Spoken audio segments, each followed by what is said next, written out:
Hey guys, welcome back to my channel. We're out here in Laredo, Texas with some familiar faces. We've got Erbey, Robert, and we have Victor Serna. We're going to be talking about, just real estate all over South Texas. So anything under San Antonio, we're talking about South Texas. I always think that San Antonio is like Central Texas, but everybody has their opinions nowadays. But yeah, welcome back to the channel. And we've done a lot this last year, with especially these two guys, Erbey and Robert, have done a lot with their real estate, and Victor's going to give us some of the examples about like what he's done here in Laredo. So who wants to go first? I guess Erbey, what have you done this entire last year from growing? With the interest rates going up, we've been purchasing a lot more property. We have a lot less competition when it comes to buying our rentals. Obviously interest rates you all saw interest rates go up, they spiked, and then they stayed up all year. So that was the best time to buy for us. We could negotiate better. We could get something at a 50% discount, and we did not have that retail buyer giving us competition as like we did in 2022. But you've grown a lot. So last year, how many doors did you have last year? I was sitting at about, I would say 30. This past year, we acquired about 22 to 26 doors. Yeah, and then you have partnerships now too? Yes, I have a partnership now. I partnered up with one of my buddies that's actually a contractor, so it made my life 100 times easier. Yeah. And congratulations to Robert. Robert got married this last year. And your family controls a lot more doors now here, especially in Laredo. How many doors do you guys have now?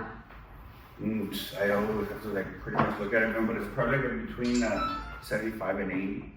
And they're based some of them are apartments, most of them are single family, and pretty much we're trying to see if we can get rid of some of those single family homes. So we'll put those in the market soon, guys. And Victor, you've done a lot of sales this last year. How many overall volume have you done in sales this last year? I did about 40 transactions in 2024, which was a bit tough. Interest rates went up, right? It started going up late 2023, and we saw a lot of realtors leave the market, unfortunately, go back to Secure 9-5, which is great for us, for the ones who stuck around, right? It wasn't easy. Obviously, sometimes you're looking around and you're like, dude, where's the next deal going to come from? But obviously, as the market changes, your habits and your daily rituals have to change, right? And they have to reflect exactly what it would take in order to get that one deal. And not only that, but as a real estate broker, you end up finding out that as the market slows down, it doesn't mean that there's less transactions. It's just they're spread out over a longer period of time. So if before you would get a client and it would take you about 3 months to close that deal between explaining the process, getting them pre-approved, showing the houses, going under contract and closing, well, that gets elongated, right, into maybe 6-7 months. So you have to start filling your pipeline accordingly. And I'm assuming it's the same way with you guys when you start acquiring properties. You're filling up your pipeline in different manners. And as you had that competition back in 2023, 2022, maybe that pipeline was a little bit longer because you had so much competition, right? A lot of these properties wouldn't meet your numbers. So now you have to extend that over a long period of time. And now, I'm assuming, based on what you said, cash is king on your acquisitions. Mm-hmm. So you're able to go in there and say, hey, you know what? I have this for you. This is the kind of deal I have. We can close quick. Since you don't have a lot of competition, you get terms in your favor. For sure. Yeah, that's really, a lot has changed, especially now that we're going into this 2025. Things don't fit the box that they did in 2020 or 2022, especially with interest rates. But we're all investors here. If a new investor wanted to come into the platform and they wanted to start, I know a lot of landlords, they become accidental landlords. They've never had a property before. They move into a bigger house, and decide to rent out the old place. How does one start becoming a new landlord or looking to become an investor? How do you think they would start today if they needed to? Wow. I feel like you guys I have my answer for that. Yeah, go ahead. Oh, okay. Well, I feel like you guys are better equipped because I already have a duplex, bro. So I'm like, what's going on? Let's say I came to you, I want to become an investor. Mm-hmm. You're a real estate agent. What do I have to do to become an investor? What do the numbers look right? What do I have to, look for if I don't search for anything on the internet? I love this conversation because ultimately it's going to be different for everyone. Okay. You have to sit down and analyze what your goals are, how much you want to be worth in the next couple of years, or how much you want to be cash flowing to achieve financial freedom at a certain point, and how fast you want to get there, right? And what's your risk tolerance during that, right? And how comfortable are you learning new things? So there's so many factors with individuals. I mean, you guys have completely different goals, and it's just both of you guys, and both of you guys are both investing. However, if you sit down with a new investor, please find out what your goals are, what are you looking at, and then you could deconstruct that and put a timeline on that, right? And you start separating. It's like, all right, if I want to get to point X in 10 years, then that means that every year, in order to get there, I need X number of doors, which means that for every year, this is the type of activity I need to do. And you break that down within 12 months, and then ultimately, you need to find out what you're going to do on a day-to-day basis. While at the same time, knowing that every year the market's going to change and you have to adapt your plan to that in order to achieve that 10-year goal. So really know where you're going, and then devise a strategy on how to get there, right? And what are your tools and resources at the time to get there? And again, as you're changing, that's the way you're doing things is going to change as well. That's a really long answer for how do you start, but real estate's not easy, you know? Yeah, I mean, if I was going back at least 3 years, my goal was to make at least $100 per door long-term rentals. But you guys do it a lot different. You're going into like burst strategy. I need to pull out 50,000. Like, what do you use your goal now as an investor? Going in as a new investor, what do you think those goals have changed for you? Like, if you're just going to start today. Yeah, I think in order for me to go into a deal and actually make it worth my time, like I would need at least, average between 50 and 100 grand of equity, so that I know, that either, I'm gonna have that equity when I convert it to a rental, or I'm gonna pull some cash out and then look at somewhere else. So that's kind of like where I want to be, 50 to 100. It kind of counted me out. I was like, where the fuck is he going, bro? Where is he going? They already bought the trader. Okay. And they were like, what the fuck? And then they moved it, bro. They moved it, the fucking glare, I was like, oh shit. No, it was the fact that he walked out mid-interview. Why did you do that? No continuity, That's how it goes. It's going to be cut anyway. Yeah. That shit was fucking with everybody's it. goal is different. Like, if I was going to go back a year ago, or 4 or 5 years ago, my goal was $100 per door. Now, my goal is to like, hey, I need to find something with bigger equity. Yeah, pretty much. You gotta be able to, like, since you're not gonna cash flow the 200 or the 500, like in an ideal situation, like you gotta be able to pull 50 grand and go buy like just what can you buy with 50 grand? Nothing. Go buy a trailer home and make it $100 a month, so that way your cash flow and that deal is combined is a lot bigger than the 200. Are you doing a lot of owner finance? I started doing that, and then I moved more to like traditional rentals. Okay. Yeah. Owner finance was really big a couple of years ago, but like owner finance now, I feel like some of these owners are out of their mind. They're out of their mind. Like, why am I going to go to you to owner finance if you ask them for 50% down or 30% down when I can go get a DSCR loan? I can use my cash flow receipt and get a 20% or 15% down on that property and go purchase that property. Some of these owners, I just feel like they don't know what they have. They're pricing it at whatever they think they might own. I mean, if it's priced retail, it doesn't make sense. But like if you have, like for example, the deal that I'm working with right now, the Erbey on it is about 950,000. And then he wants his top dollar, without the rehab, he wants it like at 600,000. So when I come in and tell them like, well, how much money? Like I kind of figure out a situation, like what do you need the money for? Blah blah blah. And then he's like, well, I need. Right now to start my business that I need 350. Yeah. So then, what I do is I go to the lender, I'm like, hey, I got this deal, has a bunch of equity, can you finance it? So I can give him what he wants at 350, and then the rest of that, almost half of it, he can finance to me like at a 0 to a 5%. Which the bank's not gonna give me. The bank's gonna give me for what he wants, they're gonna give me an 8% right now, or a 7%. So that's the way you can work it where like, yeah, he's gonna have a second on it, the bank's gonna have a first, but when you combine the loans, you got a loan for like 8%, and then you got a loan with him for like, 5%. So then it makes sense, because you have equity, and with that lower interest loan, then you're making cash flow while you're rehabbing, while you're getting it back to where it's supposed to be. How do you as a realtor, when someone comes up to you and say, hey, I want to owner finance, and what do you think is the best plan? Do you even give them like, hey, is this an option, or no, that's not a good option, or how do you get people to think that what their house is worth, or things like that? I guess there's two sides to it. There's the buyer side, and then there's the seller side to it. Are we focusing on the seller or the buyer? The buyer. I mean, you know what? Let's focus on the seller. Because you coming at, let's say I'm the seller. Hey, I want to owner finance this property. This is what I think it's worth. What do you think those terms should be? How do you go around telling someone like, no, you can't really put 50% down or 30% down, or what do you? Well, I think ultimately, as sellers, and I have this conversation a lot, which is why this might come out very naturally, but you can ask for whatever you want. That doesn't mean you're going to get it. Exactly. Right? I heard something really interesting. I don't know if it was a podcast or I read it. It says that whoever has the highest bid eventually ends up keeping the property, and sometimes that's the seller.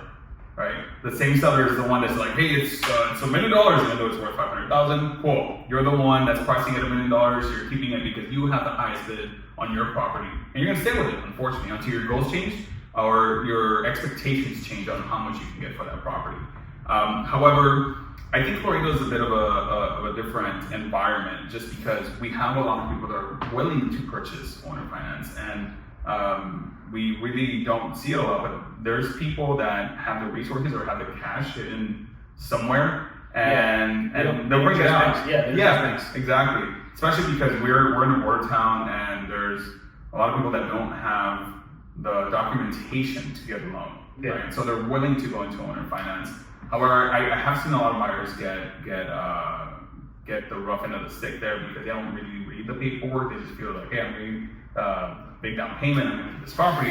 However, when it comes to sellers, I will say that a lot of them do have high expectations for the property, right? And it's our job to bring them down to reality, because ultimately, if you price yourself out of the market, you're going to have one person to negotiate with, and you're going to get the worst terms possible. So you need to explain to them, like, this is what your property's worth. It's not that I want to sell it for more. If I could, that'd be awesome, because then I earn more money, right? But you have goals of taking this money and doing X, so this is the way you walk away as profitable as possible from this transaction. And people just end up shooting themselves in the foot, like, oh, well, like, I have a truck payment, I want to pay off my truck, and whatever it is, and they start stacking all these bills on top of their goal, and like, dude, that's not what it is. The market is what the market is, and the market's going to give you what the market thinks it's going to give you. I think you had a story about your owner finance where they paid for a couple of years and then they decided just to walk away. Yeah, you get a lot of that. You know, things happen. You know, death, divorce. Sickness. But yeah, I had a situation like that. You know, divorce. You know, they both didn't want anything to do with it. So they just gave them keys. You know, kind of keys. I offered keys, cash for keys. Yeah. You know, they didn't want to have anything to do with their past, I guess.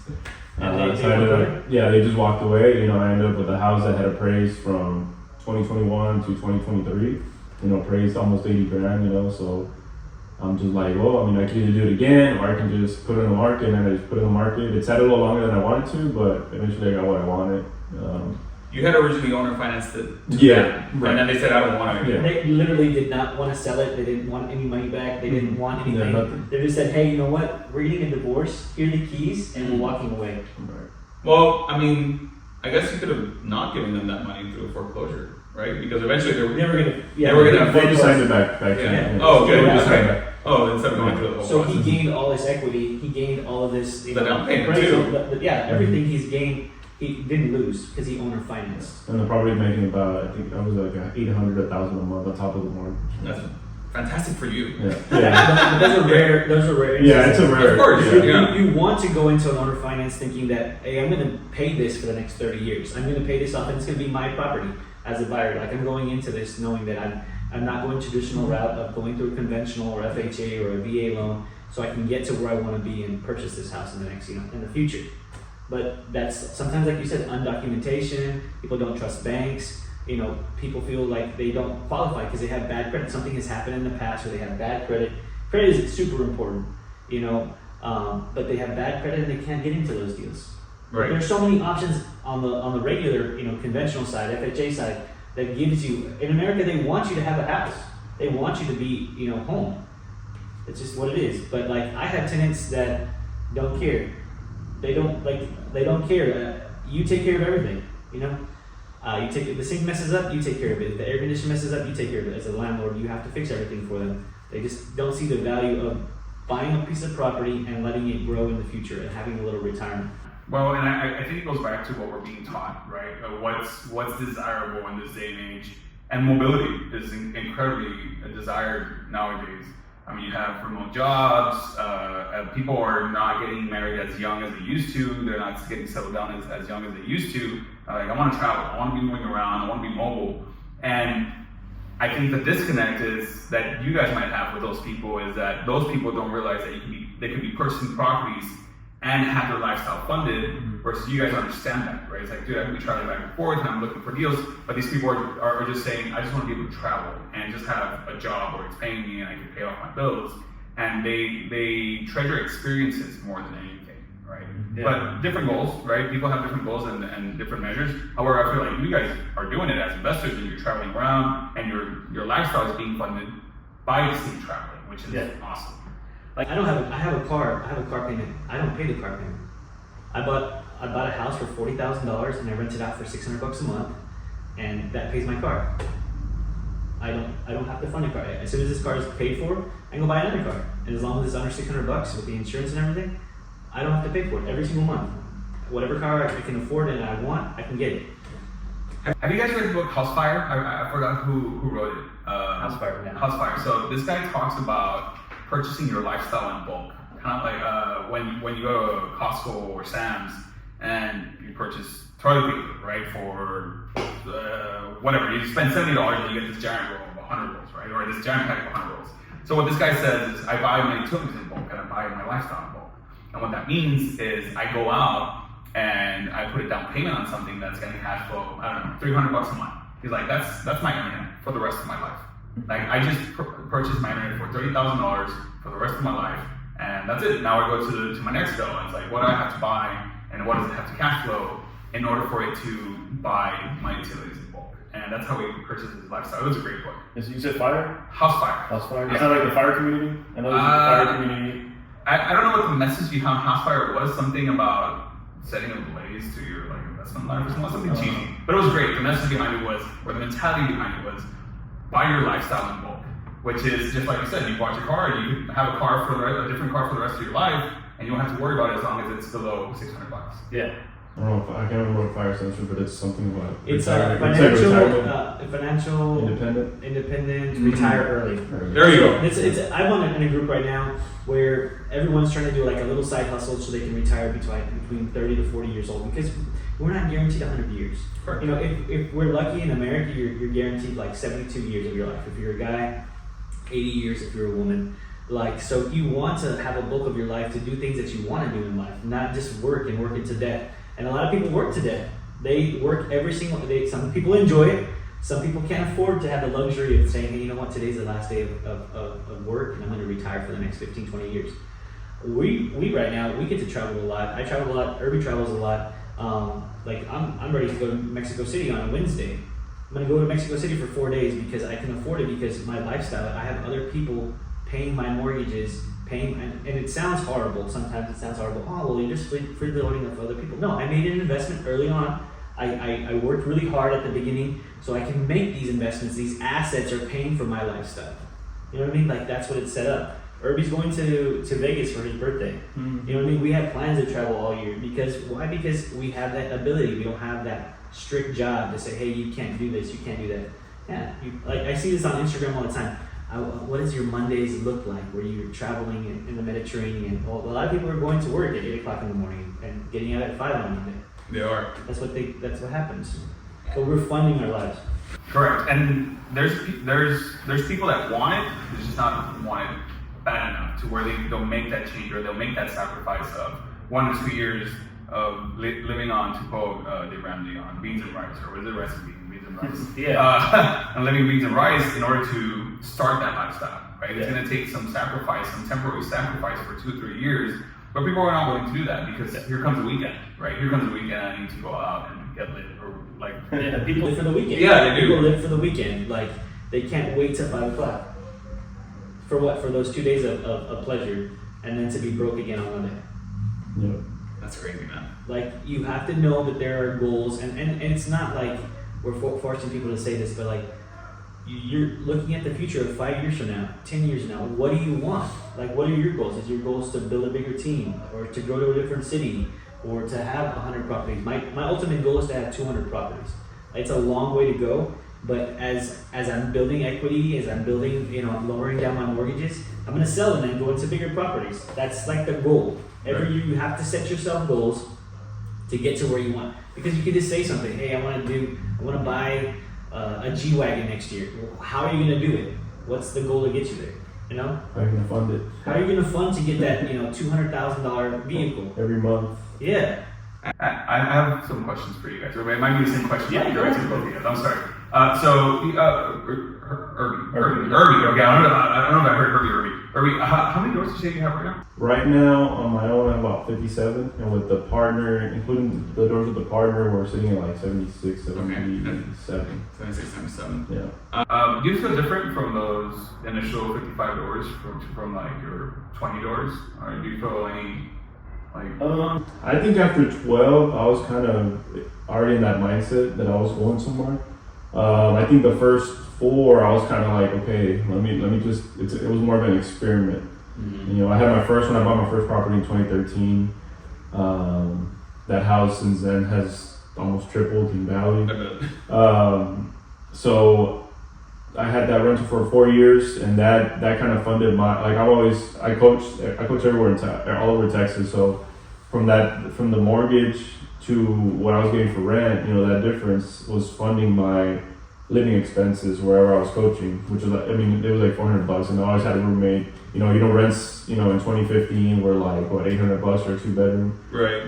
So I always they kind of call it house hack nowadays, where you buy 2 units, you live one, and then the second one pays for the first one, or the mortgage or whatnot. So I kind of did it in a virtual way where my mortgage payment was less than the rental that I was getting, and that difference paid for my housing.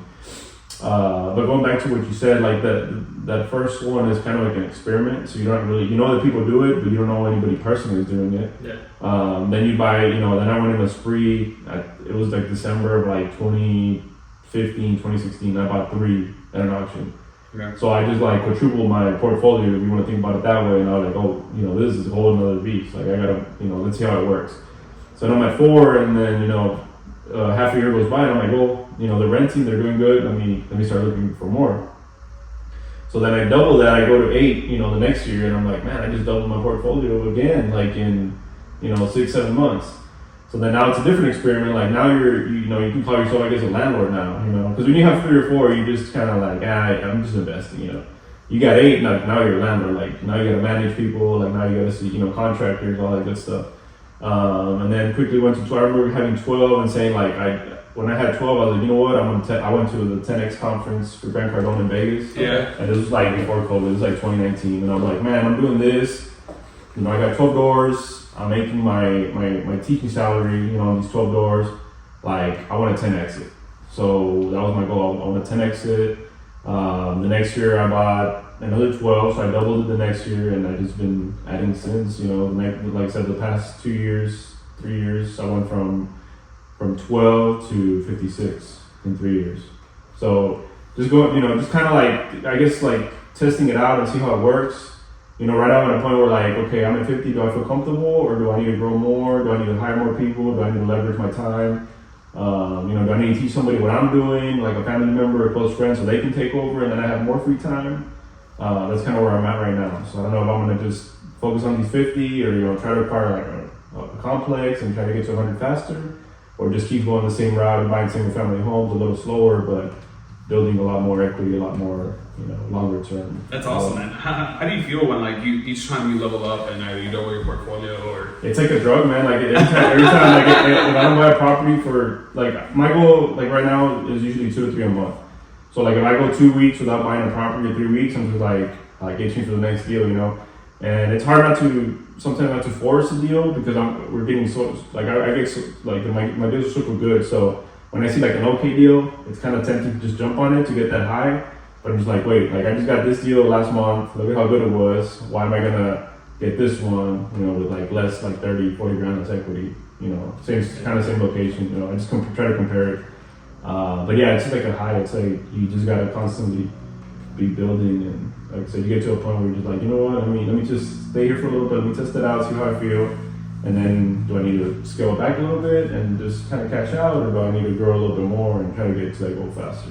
Oh, that's awesome. How do you feel each time you level up and acquire the next part? I mean, I want to be like Erbey when I grew up. I want to be like Erbey and just like, it's so crazy. Is like once you sign, like to me, once I sign that this property is mine, I'm like, it's over. Where's my next deal? Like I for some reason I don't feel like I've accomplished anything after I purchase something. I'm just ready for the next deal. Like, is that how you feel too? Yeah. Like you sign it. Okay, I worked so hard for this. Okay, I don't even get to like be happy about it. I'm just already focusing on my next deal. That's really weird. Like I can imagine him on a higher level, like every 3 to 4 months. Like you work so hard for this, and then you get to the signing table, you sign it, okay, but you don't feel any relief. It's like, I want to go to my next deal. Where are my next 3 deals looking like? Yeah, that's how I feel too. Like once you sign, you go into the title company, you sign, and you're just like, okay, what's my next deal? Where am I going today? What am I doing to look for my next deal? And then a lot of people tell me that you need to like relax, feel accomplished, that you have something. Like some people don't have any doors. They don't have any doors, so how can they feel that experience? But it just feels good knowing that you've done something, you completed something, and now you're going to the next thing. I hear you. Okay. Yeah. Cool. Well, I mean, I guess my next question was like, when do you guys ever feel happiness in between the process, when it's happening? What, like, is there a sense of accomplishment? Where? I think it's in the daily for me. Like I said, I do it full time now. When I was coaching, it was more like I would get 2 different highs. Like I'm coaching, I have a basketball team, and I see them grow, and I see them get better. So it's kind of the same, just in a different industry and just a different return, I guess. Like I had a return here with personalities and and just different different connections with my basketball players. But then you go to real estate, and now you have it's more of an asset-based connection and a high. Like you just you're building something, you're making something better, you're adding value by putting your time, and then you see the end result. So I just feel like once you experience both, and then once you see which one returns a little bit more, financially, you gotta make a decision. It's that whole the old age thing where everyone has the same amount of hours a day. Yeah, for sure. What do you do in your own time? For sure. That's awesome, man. Well, now you have a different team, right? Yeah. Like so now my team's like a title company person. I got 3-4 contractors and crews. I got 2 lenders that I go back and forth with. You got a real estate agent, you got a wholesaler, and then I got a partner too. That I gotta call 3 times a day and making sure we're good, make sure everything's running smooth. And then he'll call me too. Hey, like we need this, we need that.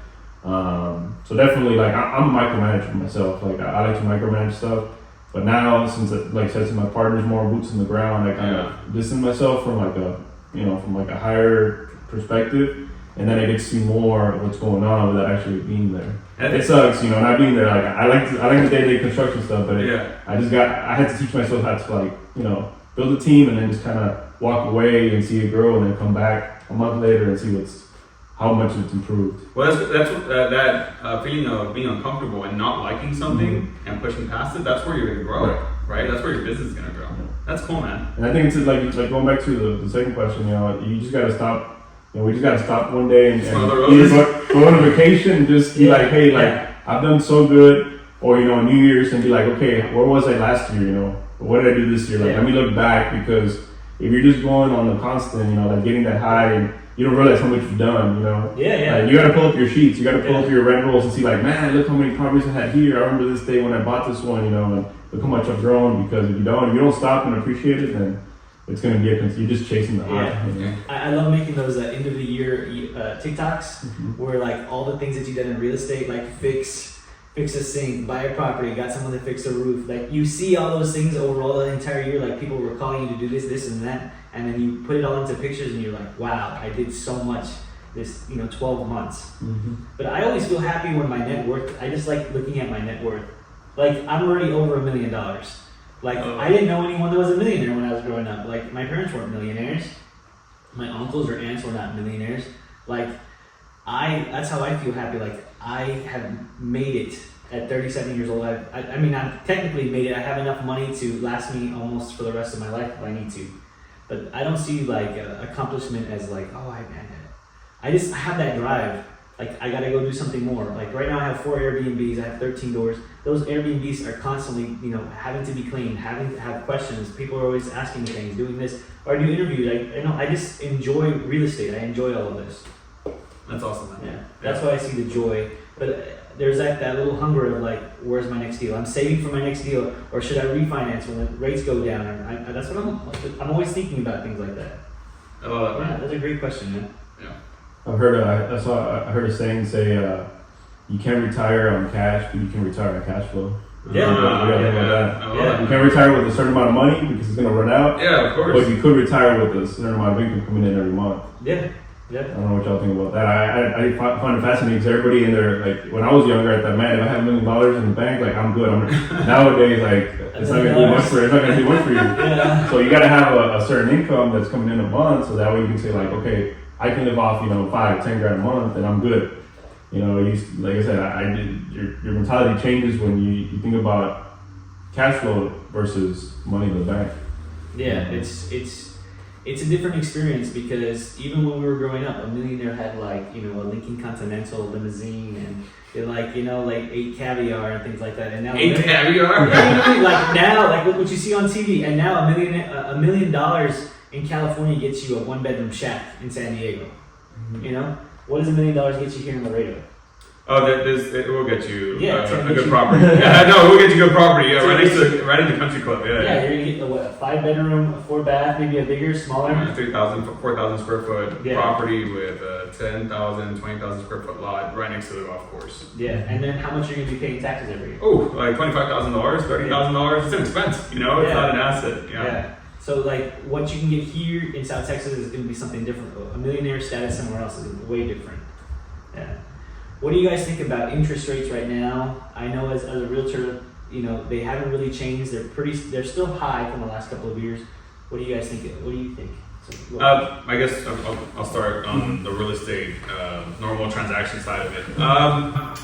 Again, it expands the timeline of your pipeline, right, and a transaction. So I don't feel like business slows down. It just expands. That amount of time just takes longer. And you just got to keep on filling in that pipeline, man. Are people wary of the high interest rates? Some are, but also other people understand that it's a good time to buy. Because I always tell people, there's 2 types of market, all right? There's a market where it's a seller's market, you have low interest rates. However, you have a lot of competition, which means you'll be buying or purchasing at a very high price point. You'll pay a lot of closing costs, you do a lot of repairs. Or you have a buyer's market where you don't have a lot of competition. Interest rates are high, right? But you'll be able to buy at a reasonable price point according to what's happening during that time. Mm-hmm. When I say reasonable, I don't mean like, hey, you can go back to buying whatever prices were back in the 90s. No, you buy reasonable to what's going on in that market at the time, and you get closing costs, and you get to negotiate a pretty solid deal, right? So you take one thing with another. Me personally, I purchased when interest rates were about 6% back in 2017, 2016, and I purchased my property at about 175. It was listed at 225, and when COVID came around, I was able to refinance into 2.7, and that's what I tell people right now. I was like, if you're going to purchase right now, why would you wait until prices go up with low interest rates? Purchase right now with a higher interest rate, and when time comes along, you guys refinance into a lower interest rate, right? So I went from 6 all the way to 2.7, and the other side of the duplex that I live in is just paying for the whole mortgage, right? We were charging $1,200 for a 2-bed, 2-bath, and we're basically living there for free. Did you pull out cash refinance or you just refinanced? No, I just refinanced. Okay. I just refinanced because I refinanced during COVID, and during COVID, my property was probably worth around $220,000, $230,000. Right now, it probably be appraised at $300,000. And have I thought about getting a HELOC and putting that money somewhere else? Yes. Am I scared? Yes. and also, I'm a big risk taker. Okay. However, I have also learned since I'm married, I will have that conversation with my wife, like, hey, what do you think? And sometimes she's like, yes, we can do that. No, we can't. So there's things change a little bit when you get married, and goals change as you get married as well. But ultimately, going back to the interest rate question, I'm so sorry, I diverted from that. I do think that each market and each point in the real estate interest rate has its pros and cons, right? So it's all about what the buyer decides to do. Now, when it comes to being a seller, well, you got to be aware of what the market is going to give you for your property, right? And be realistic and know that you can't get more than that. No amount of advertising or open houses or, hey, this is a good house, and like slap the hell out of it is going to increase the price point or the value of that house. You just have to take what the market's willing to bear. And a lot of people will say, well, I'm not in a hurry. Like, that's a perfect time to sell because you don't have to take anything you don't want. Because when you are in a hurry, you have to take anything. Yeah, you have to take whatever. Yeah. I'm sorry. And then you can take that interest rate question on your side. I mean, going back to what I said earlier, yeah, it's. I mean, for as an investor, you get to negotiate that. It's. I mean, it's also knowing that, you know, if interest rates. I mean, only two things can happen. They can either go up or down, you know, or stay. I guess 3 things. But I think, you know, just them going up. Worst case scenario, you know, you can just negotiate even more, you know, and then acquire more at a better price. Yeah. You know, and then the other scenario would be they go down. I mean, whatever you do have, you know, you can cash out, refi, and reinvest, and, you know, still use your negotiating skills to buy more, you know, at a decent price instead of a way lower price than you would at a high interest rate atmosphere. We're going to be making money no matter what the interest rate is. Right. I think even if the interest rate was 16%, we're going to figure out a way to make money this year. It doesn't matter who's in office or what's going on in the world. As long as there's money to be made, we're going to go out there and make money. Especially you out there every 3-4 months looking for a property. Right. Last year I got it at 7.785. I think that was the interest rate. And I'm going to wait. I'm going to wait until it gets to 4, and I'll refinance then. If it's going to take 5 years or 10 years, it's going to happen. I'm still cash flowing right now. And it's just going to wait for that process to happen and then pull out that equity that I have. Along with appreciation, right? Yeah, appreciation of having that property for that many years and it growing. Yeah, I refied at 6% 8 months ago. And I'm like, man, I don't want to do it because the interest rates are high. You know, 6% is kind of. And now the same lender is giving me a 7.25. Yeah, so about a point more. And I thought the 6% looked bad. And now I look at it, I'm like, man, that was actually pretty good. Like my cash flow is like $200 more on just that one property instead of now, you know, being a point higher. You know, I think rents stayed the same. I don't know, Robert, have you seen rents kind of increase, decrease, stay the same?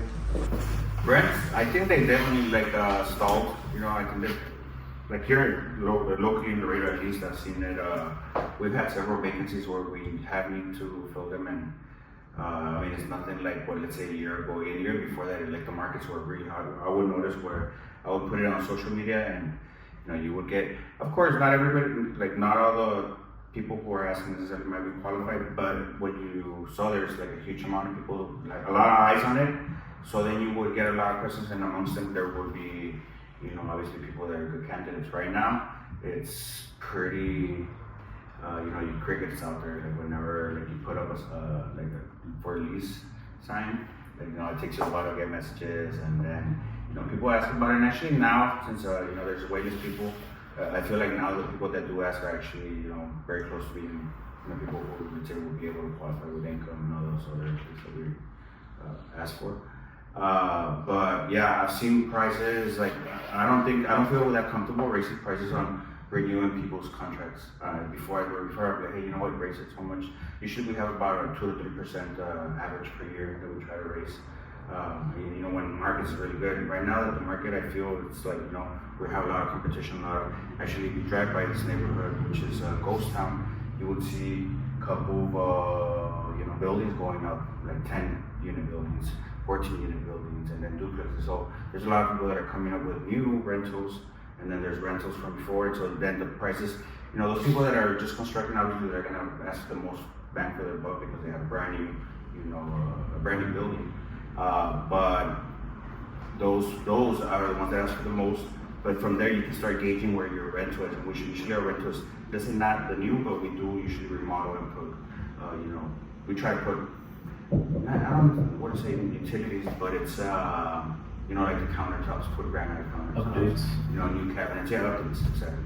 So that way, you know, I mean, people want to live in nice places, you know, you arrive home and be able to, and also in decent areas. And sometimes, what I've seen is that, not here locally, But you know how like a lot of apartments and other places say, they have big banners that say, 1 month free or things of that sort. They start getting really aggressive, and I've seen it a lot of times in Austin now. So yeah, I guess it is a little bit more competitive, and but those people do it to, you know, pad up their cap rate and let you be able to.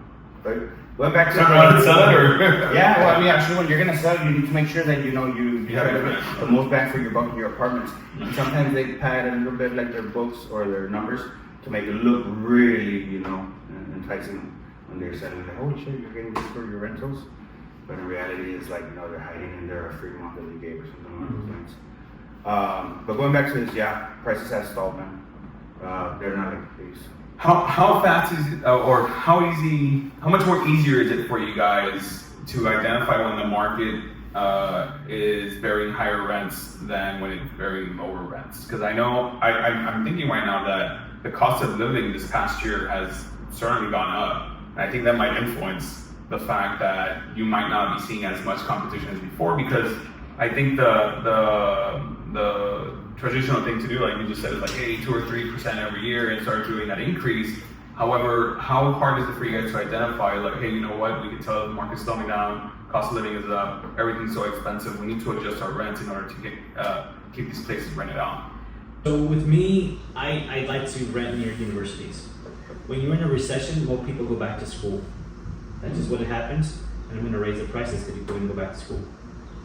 Like, that's a no-brainer. Like, if there's a recession, people lose their jobs, they're going to go back to school to learn more, to spend more money, to make more money. So that's why I invest near universities. I'm not going to be losing. Even if it's in a bad recession, a good recession, people are going to send their kids to school. I'm going to keep increasing those rents. I'm not going to find it hard to increase your rents because taxes are going to go up here in Texas. You know, prices are going to go up in Texas. You have to figure out a way and have a location to know that, hey, I have to raise those rents.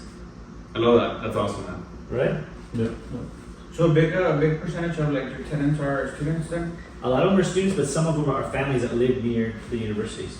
Okay. Yeah. Oh, I see. Also, the time of year, right? The time of year has a lot to do with the amount of like messages you're getting back on the rentals. Obviously, like if you're listing on like November, December, you know, a lot of people don't usually look to move when it's colder. You know, obviously right now we're beginning of February, they're starting to get their income tax. You know, it's starting to get a little warmer. I feel like, you know, the traction is a little higher, you know, than compared to November. So I feel like the best time to finish a rehab would be, you know, between February and like the summertime. And obviously everybody tries to move in the summer, you know, kids are out of school, it's easier to coordinate. I don't know how it is here in Laredo, but that's what you always see in Corpus. Yeah, we see increased activity during the summer as well, right?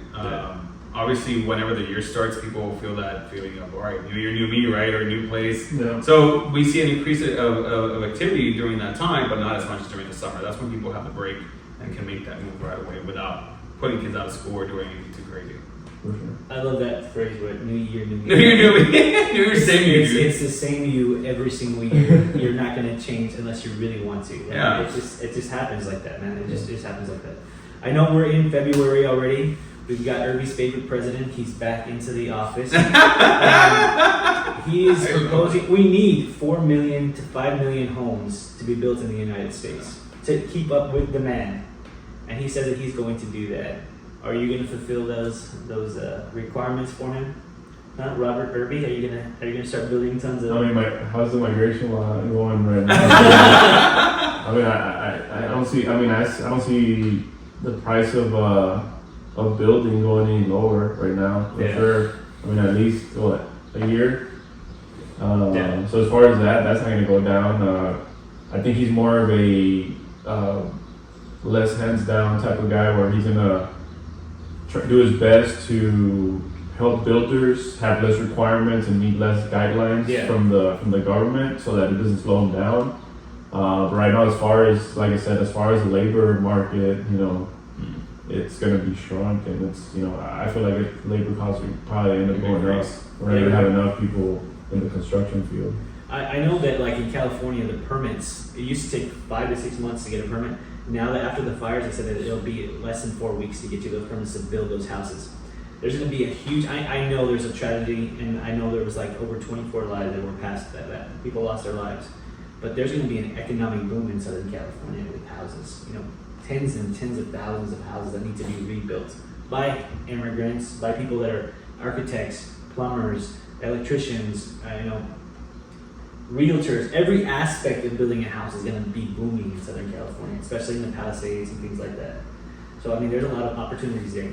Are they going to require a lot of visas, permit visas, work visas from Mexico? Are we going to need that? Is it going to increase that? Is it going to be the BB-14? I think the international people that have education degrees, are they going to be allowed to come into this country to help us rebuild it there? Now, there's a lot of questions we have with Trump. I know I'm going to be making money this year. These next 4 years is an opportunity. If you didn't make money with Trump the last 4 years, this is the time to do it. These are the options to make money. What do you think, Robert? I mean, like you guys were mentioning earlier, it's adjusting, and I think at the end of the day there will be opportunity.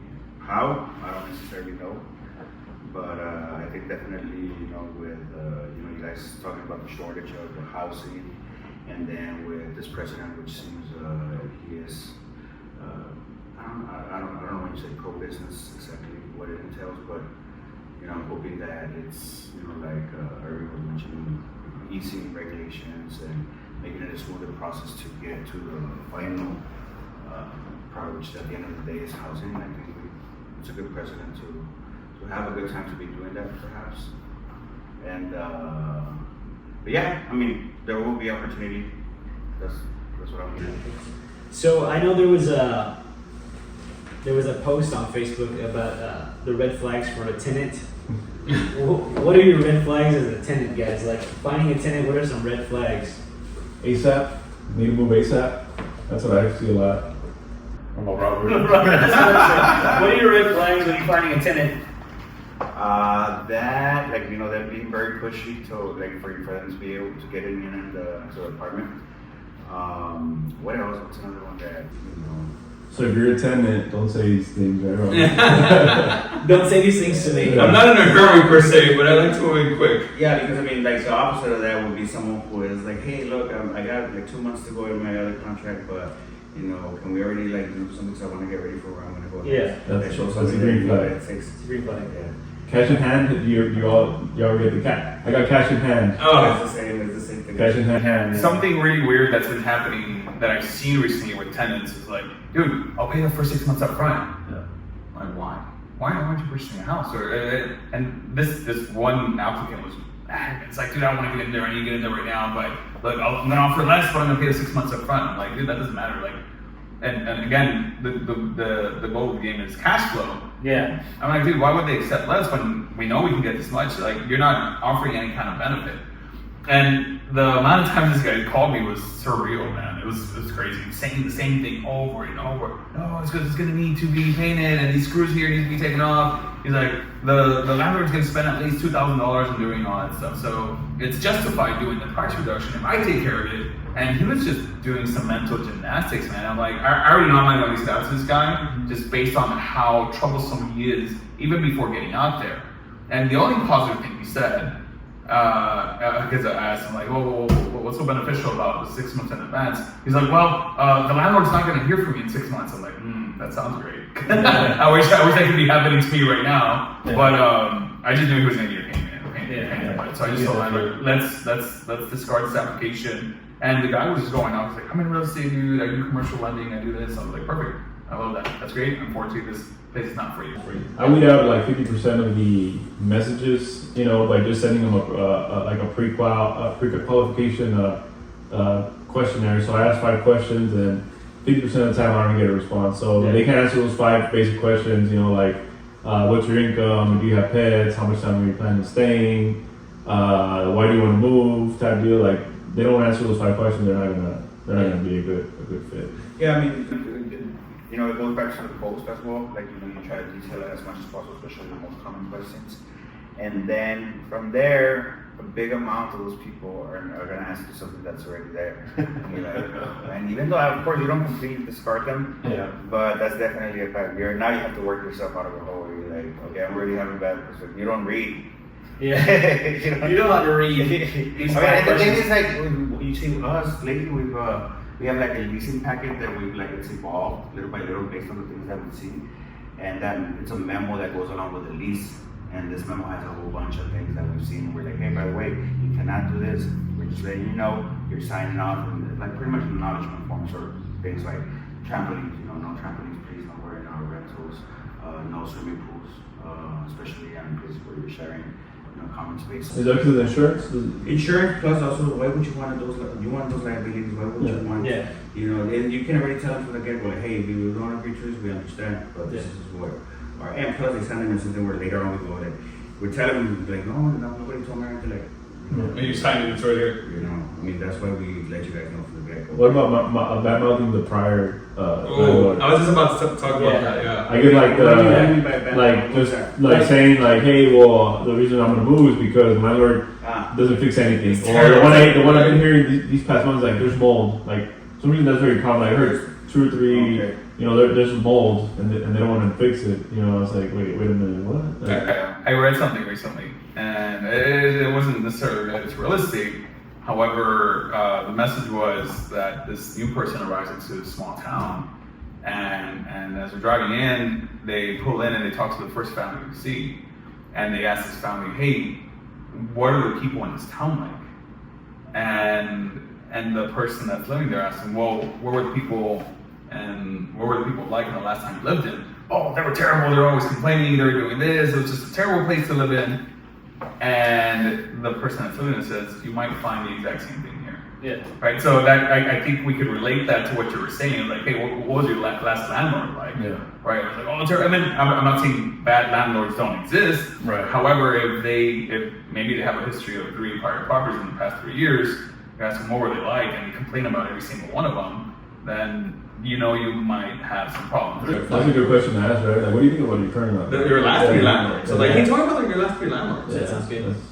That's you kind of. Well, actually, yeah, in the application that we have, one of the questions is, what did you not like about your previous place where you live, or something along those lines. Yeah. And I think it's a really good one too, because you're pretty much seeing like, what do they not like about it, places I want you to try to make it as, I mean, obviously it's a service. At the end of the day, management properties, it's a service we provide, which is just housing, and you want to try to do the best job in the way that provide what you're saying you're doing in that lease. At the end of the day, like we're talking, it's a lease, it's a contract that both parties are agreeing to, and one provides something for the other. But what was I going with this? Asking questions about previous landlords. Okay, so yeah, I mean, it's the better you get to know that person before they come into one of your places, it's definitely very good to vet them. What is give me one red flag for a landlord? For a landlord. If you hear something red flag for a landlord, if you were looking for a property today, what would be a red flag? If I'm a tenant? If you're a tenant looking for a landlord. Wow, that's a good one. Shoot. I haven't been for a while, but one that comes to mind right away would be, going to, let's say, the place, whatever you're gonna lease, and then trying to come up with a contract, and then you see some things that didn't work, and let's say it's a big substantial part, and they say, hey, fix it, and I'll work it into your contract, and there's nothing that gets agreed upon. They say, wait a minute, that's a little bit, how How are you getting at someone you don't know to fix a property that belongs to you? I would say you walk in and the outlets are painted the same color as the walls. Mine would be like, I inherited this property. Like they have no prior experience of being a landlord, or they just had like a family member pass away, and they really don't care about the property. That's one of my red flags. Why would I want to rent from But it would someone? be difficult knowing that, as a tenant making contracts. What about a property manager? It's a middle person, and it's the middleman, and you're not seeing the actual owner. And then when him as a property manager, he goes to the owner and says, "Hey, you guys gotta give me some money so we can fix it's the toilet's getting clogged and the light system turned on, or the stove doesn't work, etc." And he's like, "No, right now I don't have money, and you don't have reserves as a property manager." Then is when you will find out eventually that this person's inherited the property. Would be a red flag. Maybe the lawn being long when you go see the property, or like trash outside the lawn. I mean, How do you, maybe the question we're trying to ask is like, how do you identify a slumber? Yeah. Because that's what usually, those people that do not take care of the properties. it's not yeah. Well, the property that I purchased last year, as soon as we got there, I'm like, if you have any questions, let us know. Let us know. We'll fix things. Like, we'll go in there and fix things. And we went in and we're like, well, the other day they had like a leak. They had a leak. The leak was coming from the AC on the roof, from the roof going into the extra piping into the shower. And I'm like, well, how long has it been there? Oh, for like 3 months. Why didn't you tell us? Why haven't you told us and we'd come and fix it? Well, because the other landlord didn't do anything about it. I'm like, okay, well, what else is wrong with your? Well, our stove doesn't work. What do you mean your stove doesn't work? How are you cooking? Yeah, like, well, the landlord wouldn't fix it. I said, well, so we got that weekend. We had to fix the clog from the pipe from the condenser. We put a new stove, and then we had to put in new fittings for the door because there was wind coming in. There was air coming in from there, and I was like, okay, is everything done? She's like, yeah. This is the first time that everything's been done right away. I was like, we're not the old landlords. We're here to make sure you're comfortable, make sure that everything that you're paying for is worth it. And then we also have to increase your rent. But like that's another question. That's another. I mean, they're paying with it. but they were paying way under market rent. But we're coming in, we're purchasing this property, we're increasing your rent. But I'm here to make sure that everything runs smoothly and that you have new appliances. Well, not totally new appliances. I mean, of course I'm buying new appliances, but we're making sure that you have a great place to live, a safe place to live, so that you enjoy this place. You know what I mean? This is a business, and the prior people the person I purchased the property for was like 90 years old, living in Brazil, and the son or the daughter was taking care of the property, but they weren't really taking care of the property. They had this one guy was a manager cutting the lawns. He was doing all these little cuts, like little things to do to make everything look okay, but everything was never perfect. And now we put in a new roof, we got in new appliances, we've got everything fixed, and everything's running, and everything looks great now.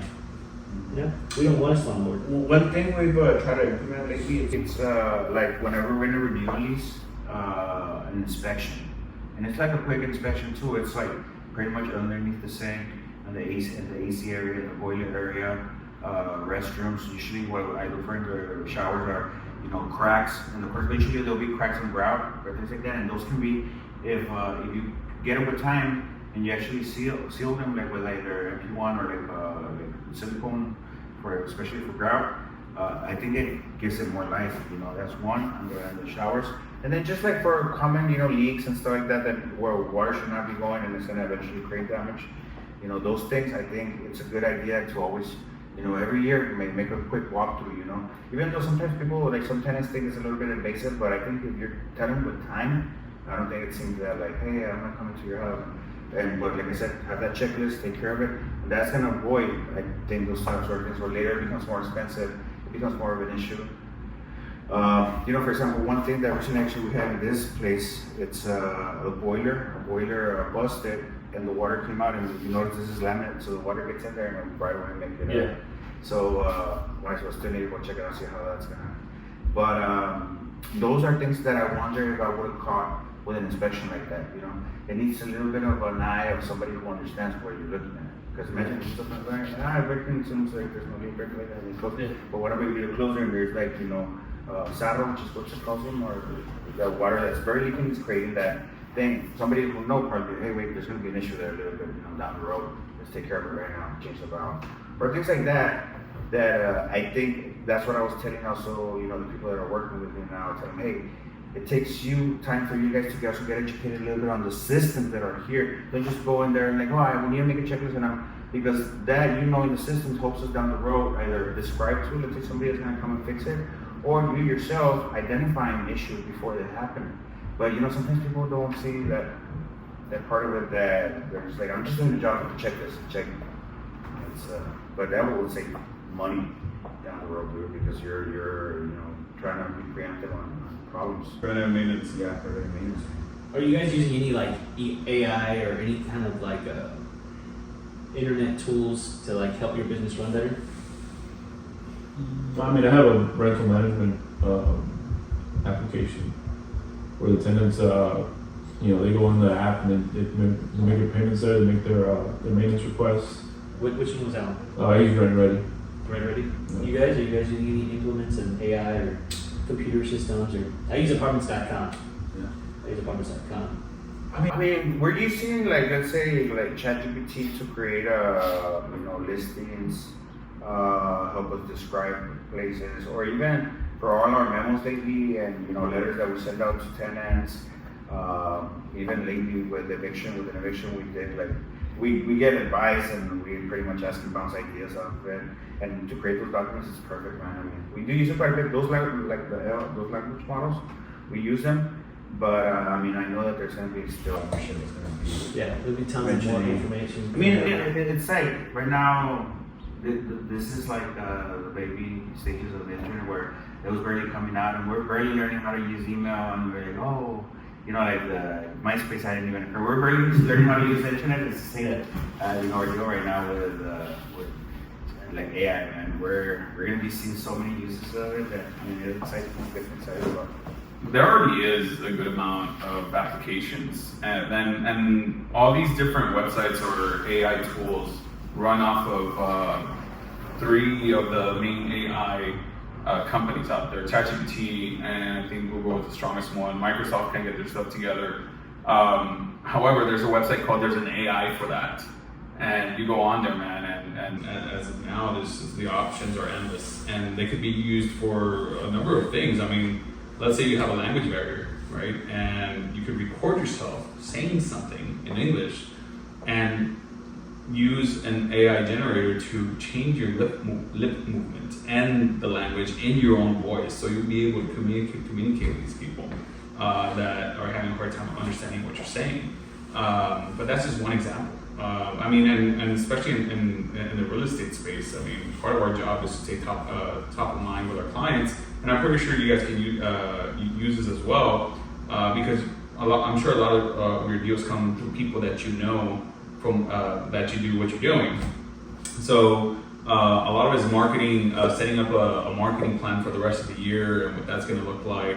And you could ask AI, hey, you know what are the 12 topics that are coming up this next year, and then break that down, and then probably even record yourself, and AI will make you speak about that topic, and you could blast out all to your sphere of influence, right? And you'll be spreading out this information, and then without you having to actually sit down and do all these crazy things, it could be ready in in half an hour, and you have your marketing plan set up for the rest of the year. And I think that's one way you could automate part of your business, to where you're constantly looking for leads through your sphere of influence, through the people that you already know, by creating this content and staying top of mind with them. So whenever someone has a relative that passes away and they don't know what to do with the property, you're there right away to go and capitalize on that. That's good. Well, guys, thank you guys so much for these tips. Thank you guys for coming out here and giving your words of advice. Robert, Victor, Erbey, thank you guys so much, and we're going to sign off here, and hope you guys like the video. Make sure you share and leave a comment if you have any questions, and thanks a lot, guys.